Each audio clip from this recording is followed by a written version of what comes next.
Commissioner Rawalpindi division के सनसनीखेज इंकशाफात के बाद अब कोई बाकी गुंजाइश नहीं रह गई कि जो हम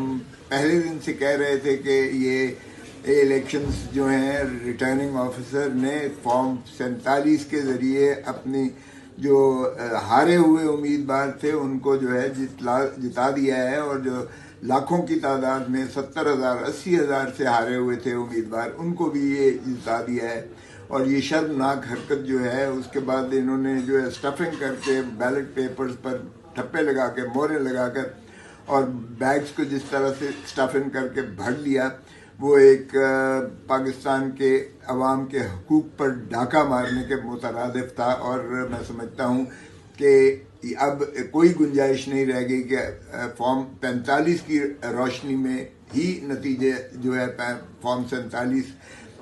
उसी का अक्स आना चाहिए, और हमारी जो सीटें चुराई गई हैं, जो अवाम का मैंडेट चोरी किया गया है उसको रिस्टोर किया जाए, उसको फिलफौर बहाल किया जाए ताकि अवाम की सही तर्जमान जो है पार्लियामान आए, असम्बलियाँ आएँ और उससे जो है हुकूमतें भी उन्हीं की मिल्कियत जो आइन में मुंदरज है जिस अंदाज से अवाम को उनकी मिल्कियत दी जाए। इसके अलावा और कोई हल नहीं रहा इस कमिश्नर रावलपिंडी के इंकशाफ के बाद के 13 नशिस्तें जो है नेशनल असम्बली की 70 हज़ार के जीते हुए उम्मीदवारों को उसने हराया, और उसने कहा कि मैं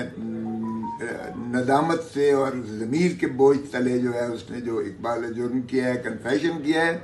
मैं समझता हूँ इस पर तमाम को चीफ इलेक्शन कमिश्नर को फिलफौर मुस्तआफ़ी हो जाना चाहिए।